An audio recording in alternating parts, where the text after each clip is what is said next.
How dare you? How dare you enjoy gaming? How could you sit there in your chair, on your monitor, your phone, looking at video games every single day? Huh? What's the matter with you? You like playing games, huh? You winning, son? I love playing games, but apparently some of you have an issue with it. Some of these gaming journalists, they're just built differently. There's always that one person that says the wrong thing that just fucks it up for everyone, and this is one of those times. Gaming journalists are wild people, man. I'll tell you right now. The world is a harsh place for a modern day gaming journalist. Don't believe me? You'll find out pretty damn soon. Anything and everything that they say will always be met with retort from one side or another. They're always fighting with someone. There's always someone that they have to fight. They're constantly fighting a three-front war with everyone. Gaming journalists, they're just bred differently. They're not like you and I. These people are bred to combat these harsh realities, and they are forged into the keyboard warriors that you see today. Row! Row! Some would even call these people heroes for saying the things that nobody cares about. Today we'll be looking into the mind of one of these battle-hardened warriors, and you'll see for yourself just how tough reality can be. Welcome to the PS5 review, the Kotaku review, written by Ian Walker. Now, I've read it already, and it seems like a pretty fair review. The guy makes some funny comments, stuff like that, on how it looks, how it runs, that it's pretty similar to the PS4, that it feels good, very nice, the specs are up, such and such, everything's going well. But then you get to a problem section. You get to a part where you go, huh? And that's right here. After this big old opening, you think that the end is coming. And it is, in a way. The title of this subtopic is, But Does It Really Matter? Now you might be sitting there and thinking, what do you mean, does it really matter? I just read through a PlayStation 5 review, right? Well, let's read it together. The first portion of this is kind of just talking about how it feels to have the PlayStation 5 and how hard he worked on his essay by writing about 3,000 words just solely about the PlayStation 5. What a feat. What an amazing feat. It's not like every other college student has ever written a long essay before. But you know what? Good job. You got it. Good job. But going a little further down, this is where it starts getting crazy. But I'd be remiss to ignore all the reasons not to be excited for the PlayStation 5. What the hell are you talking about? What are you starting to get into? Now, I had to look up what remiss means because I'm fucking stupid, but it means to be negligent. Okay? So he's saying I'd be negligent to ignore all the reasons not to be excited for a PlayStation 5. Alright. Sure, I mean, I guess we can go over it. It's not a big deal. The world is still reeling under the weight of the COVID-19 pandemic. There are more Americans out of work right now than at any point in the country's history, with no relief in sight. Our healthcare system is an inherently evil institution that forces people to ration life-saving medications like insulin and choose suicide over suffering with untreated mental illness.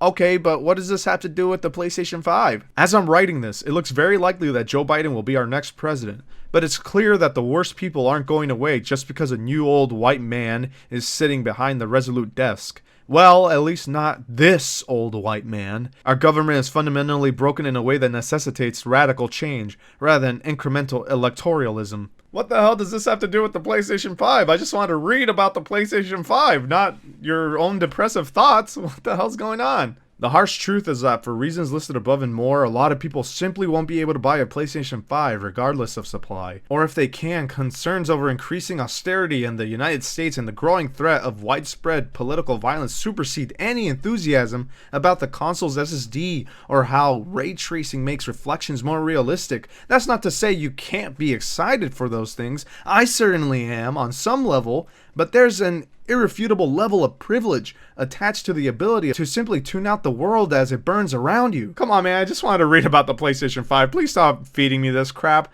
This is not the place to write about that sort of stuff. You're not a political journalist. You're a gaming journalist, man. Please, please.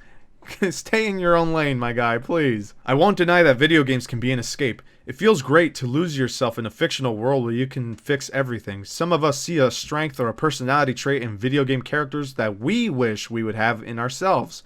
As much as it sucks for real-world problems to intrude on that space, I found it increasingly difficult to focus on video games amid our current situation. Many nights, it's all I can do to play a couple runs of Spelunky before collapsing into bed for a few hours of doom scrolling and restless sleep.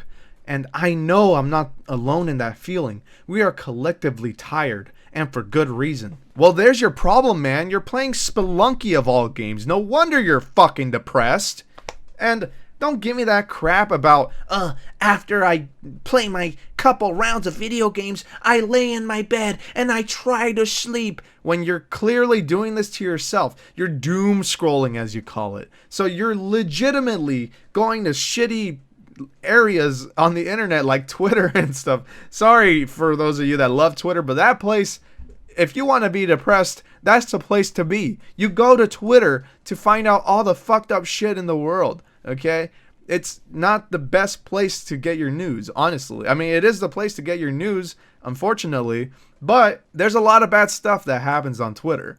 And yeah, if you're just scrolling through Twitter or whatever other political outlets this guy is on, and he's trying to sleep, number one, you're not going to be able to go to sleep because you have all that blue light coming from your phone or whatever. It's not going to let you sleep. So put down the phone, you moron. Put on a goddamn Audible book or something. Audible, sponsor me. What are you doing?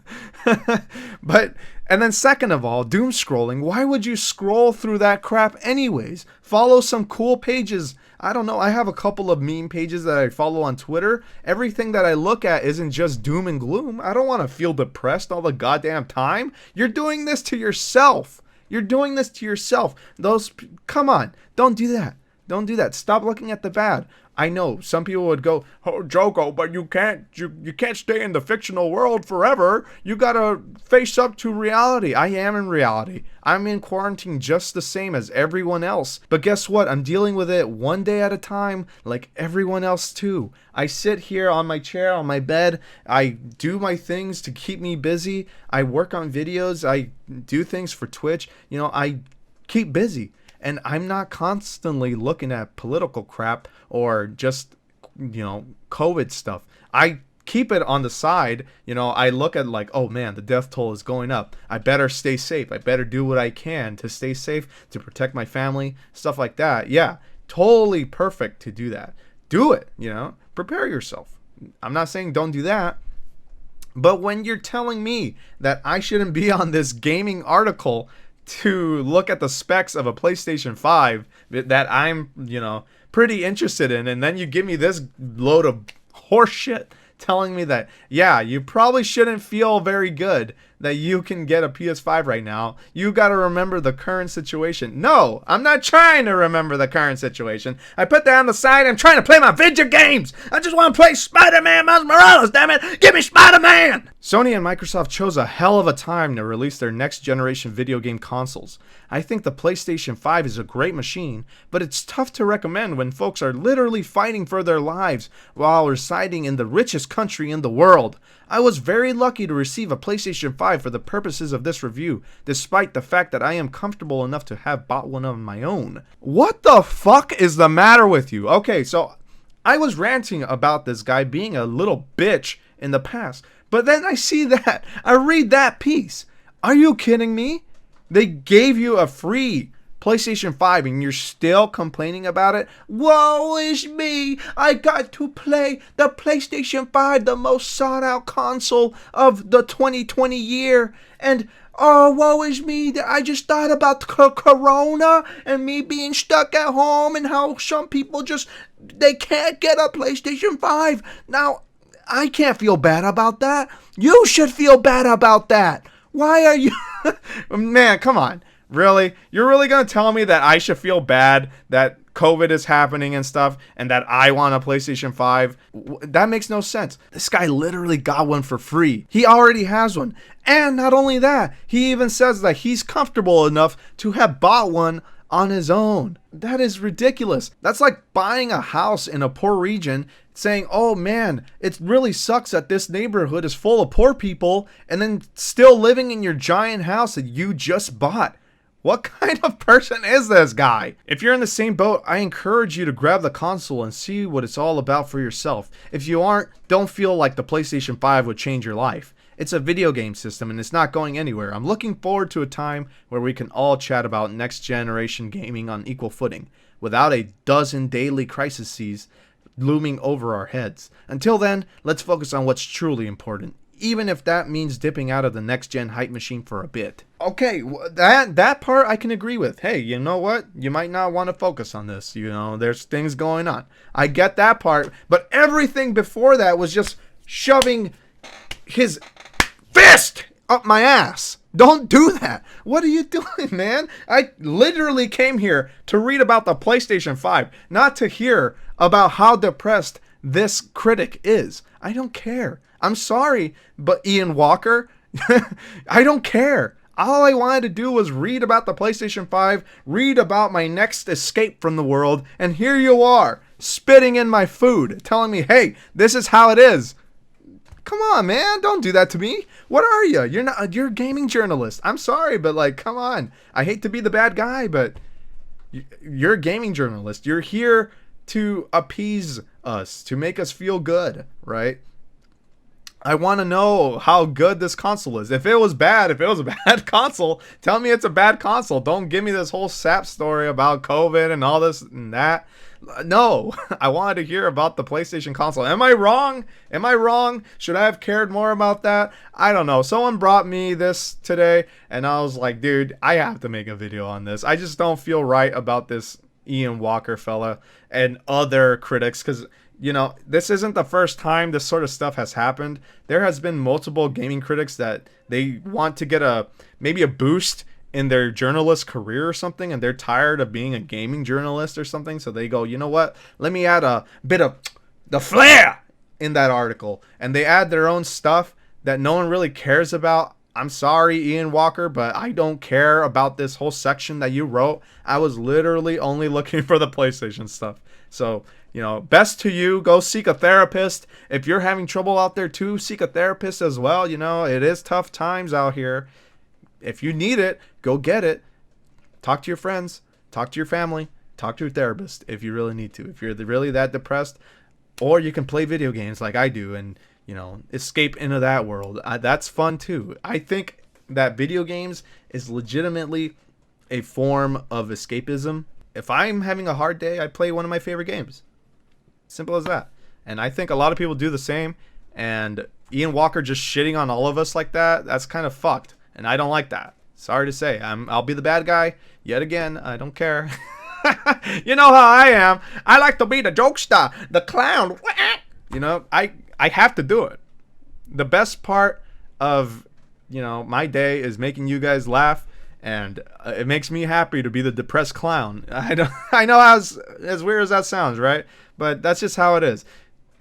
Don't forget to leave a like, share to your friends, and subscribe to the channel for future content similar to this. I love to rant. I love to play video games. I love it all, and I'm loving the fact that you guys are loving these sorts of videos too. I will stay in touch. I'll see you guys tomorrow. Have a great day. Bye!